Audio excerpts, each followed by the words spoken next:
नमस्कार, बहुत स्वागत है आप सभी का। एशियन न्यूज की खास पेशकश देख रहे हैं आप। मैं हूं आपके साथ पद्मा कुलदीप।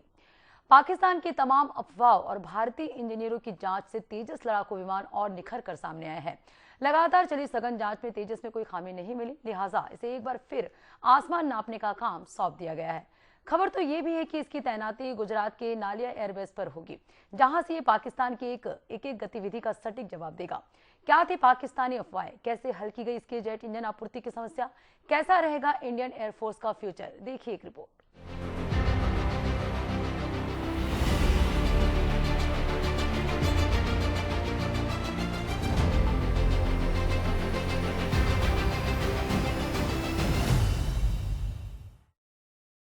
आसमान में कलाबाजियां खाएगा तेजस, शत्रु का पल भर में करे काम तमाम। डिजाइन में नहीं निकली कोई बड़ी खामी, दुनिया भर ने दी इसकी क्षमता को सलामी। नालिया एयरबेस पर तैनात हुआ लड़ाकू विमान देश के दुश्मनों का लेगा जो करारा इम्तिहान। इंजनों की सप्लाई से बढ़ी नई रफ्तार, रणभूमि में दिखेगा तेजस का अवतार। कावेरी प्रोजेक्ट से फिर जागी नई आस, स्वदेशी इंजन से बढ़ेगा भारत का विश्वास। घातक ड्रोन को देगा यह नई शक्ति, देश को दिलाएगा विदेशी इंजनों से मुक्ति। हादसों के बाद भी डिगा नहीं विश्वास, विशेषज्ञों ने जताई तेजस से नई आस। वायुसेना की ताकत का बना मुख्य आधार। इसी साल 7 फरवरी 2026 को रूटीन ट्रेनिंग उड़ान के दौरान जमीन पर भारतीय वायुसेना के तेजस MK-1 विमान के साथ एक घटना हुई। इसे अलग अलग तरह के बताया गया, जैसे रनवे से आगे निकल जाना, लैंडिंग के बाद गड्ढे या कीचड़ में चले जाना। पायलट ने 00 मार्टिन बेकर सीट का इस्तेमाल करके सुरक्षित रूप से इजेक्ट किया और उन्हें मामूली चोटें हैं। कोई गंभीर नुकसान या जान का खतरा नहीं हुआ। हालांकि दावे किए गए कि फाइटर जेट बेकार हो गया। फिलहाल खबर ये कि तेजस MK-1 के लिए इंजन भी आ रहे हैं। तेजस में खामी की खबर ऑनलाइन और मीडिया में कई तरह की बढ़ा चढ़ाकर पेश की गई और बातों के साथ ही फैल गई। कुछ मीडिया आउटलेट्स ने इसे क्रैश करार देते हुए कहा कि ये जेट बेकार हो गया है। डिजाइन की गंभीर खामियों के कारण पूरे बेड़े को ग्राउंड करने की खबर दी। यहाँ तक कि आग लगने के बीच पायलट के इजेक्ट करने की बात भी कही। इस मामले में डिफेंस एक्सपर्ट की क्या राय है, आइए इसे जान लेते हैं। कितने तेजस क्रैश? कुल विमान क्रैश 3। 23 साल बेमिसाल। 2001-2023 कोई क्रैश नहीं। कोर्ट ऑफ इंक्वायरी के बाद मिला आदेश। दुबई या जैसलमेर की घटनाएं अत्यंत दुखद हैं, लेकिन 23 वर्षों से अधिक समय में 3000 से अधिक सफल उड़ानों का सेफ्टी रिकॉर्ड किसी भी नए लड़ाकू विमान प्लेटफॉर्म के लिए दुनिया में सर्वश्रेष्ठ में से एक है। ऐसी दुर्घटनाओं के आधार पर तेजस की डिजाइन या गुणवत्ता पर सवाल उठाना जल्दबाजी होगी। पाकिस्तान चीन के J-17 और J-20 लड़ाकू विमानों का इस्तेमाल करता है, जो भारतीय लड़ाकू विमानों का कुछ भी नहीं बिगाड़ सकते। चीन और पाकिस्तान इन विमानों को दूसरे देशों को बेचने को लेकर इस तरह की साजिशें रचता ही रहता है। अगर कायदे से देखा जाए तो भारतीय तेजस ने 3000 से ज्यादा सफल उड़ानें भरी हैं और अभी तक उसका कोई भी विमान क्रैश नहीं हुआ। यही देखकर पाकिस्तान और चीन के सीने में जलन होने लगी है। मगर बात यहीं खत्म नहीं होती, अभी तो उस जले पर भारतीय नमक छिड़कना बाकी है। तो खबर ये है कि HAL के पास 20 MK-1A एयरक्राफ्ट उड़ान के लिए तैयार हैं, बस उनमें इंजन लगाने का इंतजार है। असली रुकावट इजरायली ELM-2052 AESA रडार को हथियारों के कंट्रोल और EW सूट के साथ जोड़ने में आ रही है। ये इंजन अमेरिका की जनरल इलेक्ट्रिक कंपनी से मिलने लगे हैं। अस्त्र और असराम की फायरिंग का ट्रायल अलग अलग तो हो चुका है, लेकिन हथियारों और EW की पूरी तरह इंटीग्रेशन की मंजूरी अभी बाकी है। IAF अब मार्च 2027 तक पहली MK-1A स्क्वाड्रन तैयार करने का लक्ष्य रख रही है, जो 2021 के ओरिजिनल कॉन्ट्रैक्ट के 6 साल बाद होगा। इंजन की समस्या हल हो गई है, अब इंटीग्रेशन की समस्या को हल करना है। तेजस विमान कदम, क्षमता विवरण। विमान की श्रेणी 4.5वीं पीढ़ी, रफ्तार 2205 किलोमीटर प्रति घंटा, ऊंचाई 50,000 फीट, अधिकतम टेक ऑफ वजन 13,500 किलोग्राम, पेलोड क्षमता 3,500 kilogram, engine 1X general electric F404 IN20, power thrust 85 kilonewton, कुल हार्ड पॉइंट 9, रडार प्रणाली इजरायली ELM2032, मुख्य क्षमताएं tailless compound delta wing, digital fly by wire composite body, प्रमुख हथियार R-73 Derby laser guided bomb. Tejas का aerodynamic और fly by wire design पूरी तरह से परिपक्व और त्रुटिहीन है। कोर्ट ऑफ इंक्वायरी की जांच रिपोर्ट में स्पष्ट हुआ है कि संरचनात्मक स्तर पर कोई खामी नहीं है। तेजस MK-1A और MK-2 कार्यक्रम अपनी तय समय सीमा के अनुसार आगे बढ़ते ही रहेंगे।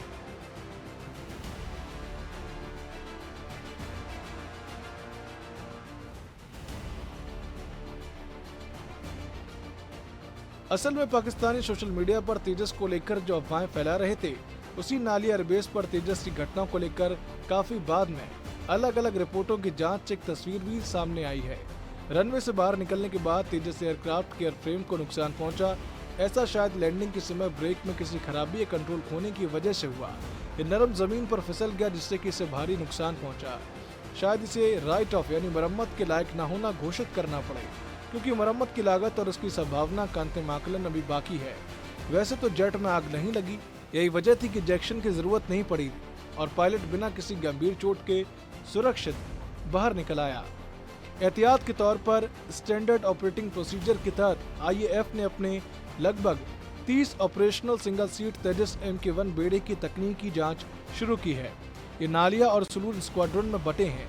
ये किसी बड़े सिस्टम की खराबी के कारण सभी विमानों को जमीन पर खड़ा करना जैसा नहीं है। ये व्यापक असर की संभावना को नकारने के लिए जानबूझकर की गई जांच है, जो कीमती एसेट्स के साथ किसी भी दुर्घटना के बाद एक सामान्य प्रक्रिया है। तेजस बनाने वाली हिंदुस्तान एयरोनॉटिक्स लिमिटेड ने सेबी और सोशल मीडिया पर एक बयान जारी किया। उन्होंने इसे जमीन पर हुई एक मामूली तकनीकी घटना करार दिया। यह भी बताया कि कोई क्रैश या बड़ी दुर्घटना नहीं हुई और समकालीन फाइटर जेट्स के बीच तेजस के मजबूत सुरक्षा रिकॉर्ड का बचाव किया। अंतर्राष्ट्रीय प्लेटफॉर्म पर हुई इस दुर्घटना का इस्तेमाल हमारे विरोधी सोशल मीडिया पर भ्रामक प्रचार फैलाने के लिए कर रहे हैं। हालांकि भारतीय वायुसेना का मेंटेनेंस इकोसिस्टम बेहद सख्त है और पूरी जांच के बाद सुरक्षा मानकों को और कड़ा किया गया है।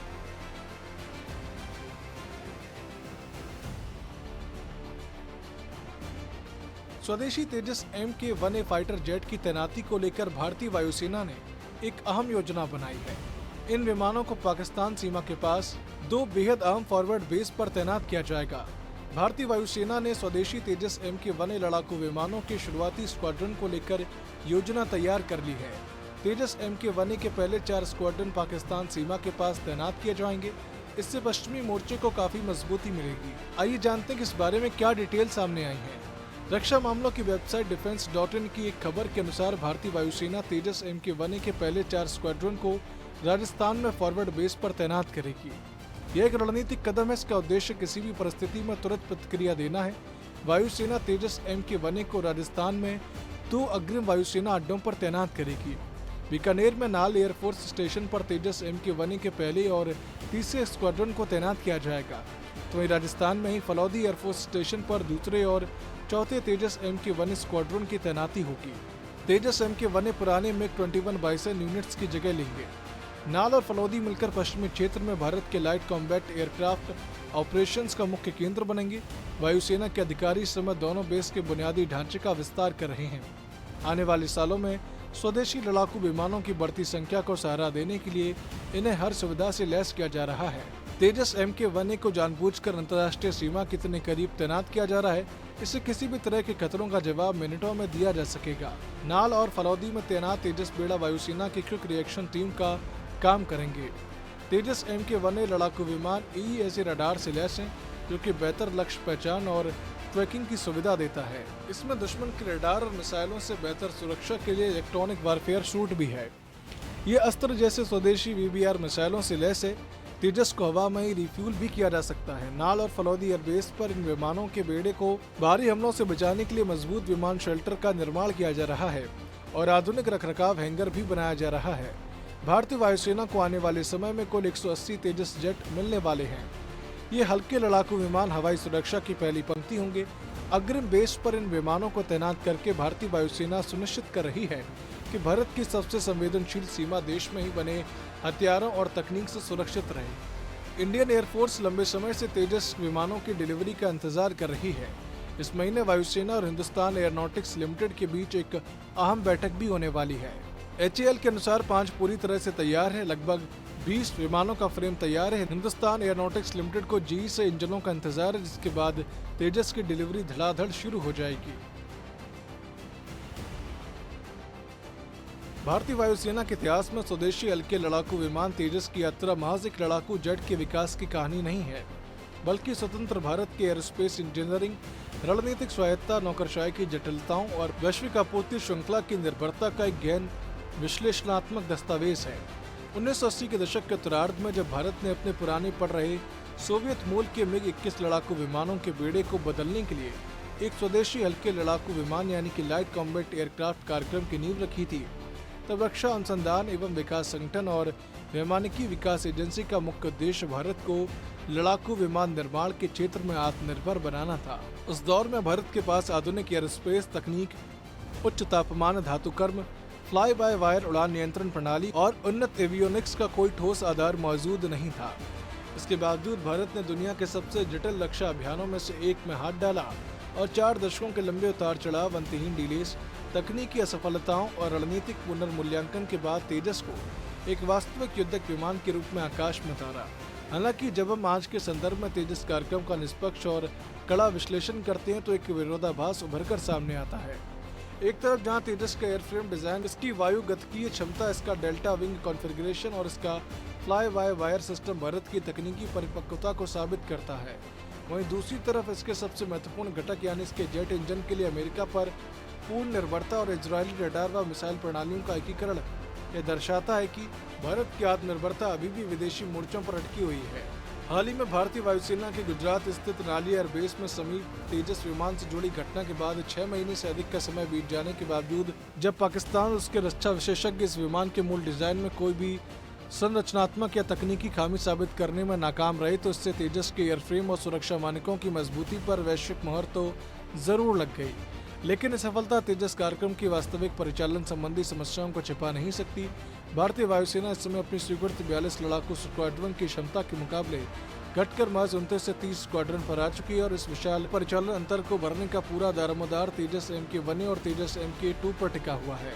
परंतु हिंदुस्तान एयरोनॉटिक्स लिमिटेड के बेंगलौर और नासिक संयंत्रों में निर्मित दर्जनों तेजस विमान केवल इसीलिए जमीन पर खड़े रहने को मजबूर है क्योंकि अमेरिकी कंपनी जनरल इलेक्ट्रिक समय पर F404 IN-20 इंजनों की आपूर्ति करने में पूरी तरह विफल रही है। यह स्थिति यह उजागर करती कि भारत ने भले ही एक अत्याधुनिक लड़ाकू विमान का ढांचा तैयार कर लिया हो, लेकिन जब तक लड़ाकू विमान का हृदय यानी कि उसका जेट इंजन विदेशी हाथों में रहेगा, तब तक भारत की राष्ट्रीय सुरक्षा की चाबी किसी और देश के कॉरपोरेट और राजनीतिक फैसलों से संचालित होती रहेगी।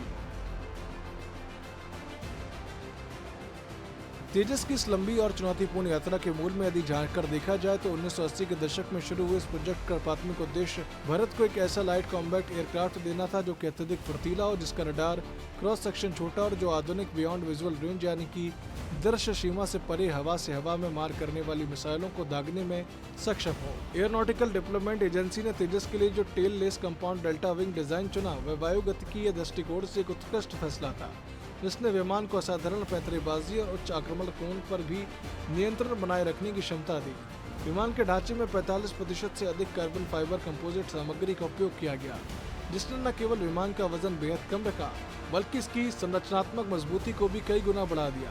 इसके fly by wire digital flight control system को भारतीय वैज्ञानिकों ने इतनी सटीकता से विकसित किया कि शुरुआती दौर में अमेरिकी प्रतिबंधों के बावजूद भारत ने अपने दम पर विमान के उड़ान स्थापित्य को सिद्ध किया। वर्ष 2001 में जब इसके पहले प्रोटोटाइप TD-1 ने हवा में अपनी पहली उड़ान भरी थी तो यह भारतीय एयरोस्पेस इतिहास का एक ऐतिहासिक मोड़ था। लेकिन प्रोटोटाइप की पहली उड़ान से लेकर इसे नौसेना और वायुसेना की परिचालन सेवा में औपचारिक रूप से शामिल करने तक का सफर बेहद दर्दनाक और लंबा साबित हुआ। तेजस भारतीय वायुसेना का भविष्य है। हर नया विमान अपने विकास चरण में परीक्षणों और कुछ अप्रत्याशित चुनौतियों से गुजरता है। ये घटना दुखद है, लेकिन तेजस बेड़े पर वायुसेना का भरोसा अटूट है। शुरुआती तेजस MK-1 को 2016 में जब भारतीय वायुसेना के 45 स्क्वाड्रन फ्लाइंग डैगर्स में शामिल किया गया, तब इस प्रोजेक्ट को शुरू हुए 3 दशक से अधिक का समय बीत चुका था। वायुसेना का शुरुआती रुख तेजस को लेकर काफी संशयात्मक था, क्योंकि MK-1 संस्करण की पेलोड ले जाने की क्षमता कम थी। इसकी परिचालन सीमा सीमित थी और इसमें कई आधुनिक इलेक्ट्रॉनिक वारफेयर प्रणालियों की कमी थी। इसके बावजूद वायुसेना ने स्वदेशी प्रयास को समर्थन देने के लिए लगभग 40 तेजस MK-1 विमानों को स्वीकार किया। असली बदलाव तब आया जब भारत सरकार और वायुसेना ने तेजस के अधिक उन्नत और युद्ध सक्षम संस्करण यानी कि तेजस MK-1A का खाका तैयार किया। तेजस MK-1A में सक्रिय इलेक्ट्रॉनिक रूप से स्कैन किए गए रडार यानी कि AESA रडार, एक उन्नत डिजिटल इलेक्ट्रॉनिक वारफेयर सूट, हवा में ही ईंधन भरने की जांच प्रणाली और भारत की स्वदेशी अस्त्र बियॉन्ड विजुअल रेंज मिसाइल को एकीकृत करने का निर्णय लिया गया। 2021 में रक्षा मंत्रालय ने HAL के साथ 83 तेजस MK-1A विमानों के लिए लगभग 48,000 करोड़ रुपए का ऐतिहासिक सौदा किया। इसके बाद 2025 में 97 और अतिरिक्त विमानों की खरीद का मार्ग प्रशस्त हुआ, जिससे कि कुल ऑर्डर 180 विमानों तक पहुंच गया। इतने विशाल रक्षा सौदे ने भारत को दुनिया में GE F404 इंजनों का सबसे बड़ा खरीदार बना दिया और हिंदुस्तान एयरोनॉटिक्स लिमिटेड को एक वैश्विक सैन्य विमान निर्माता के रूप में स्थापित करने का अवसर दिया। दुबई में हुआ हादसा भारत के रक्षा निर्यात और साख के लिहाज से झटका जरूर था, लेकिन इस दुर्घटना में तेजस का 23 साल का शानदार सुरक्षा रिकॉर्ड शून्य नहीं हो जाता। भारत को अपनी जांच प्रक्रिया में पारदर्शिता रखकर वैश्विक बाजार का विश्वास बहाल रखना होगा।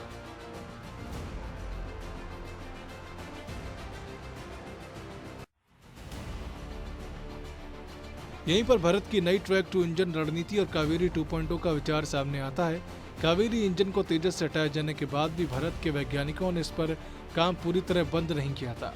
3 दशकों के अनुसंधान के दौरान कावेरी प्रोजेक्ट ने भारत को भले एक मुकम्मल फाइटर इंजन ना दिया हो, लेकिन इसने देश में एक ऐसा वैज्ञानिक आधार, aero engine testing, infrastructure, simulation क्षमताएं और सुपर अलाय धातुकर्म तैयार कर दिया, जो कि पहले अस्तित्व में ही नहीं था। DRDO की रक्षा धातुकर्म प्रयोगशाला यानी कि DMRL ने एकल क्रिस्टल टरबाइन ब्लेड बनाने की अत्याधुनिक तकनीक हासिल कर ली, जो कि केवल 2000 डिग्री सेल्सियस से अधिक के तापमान को सह सकती है।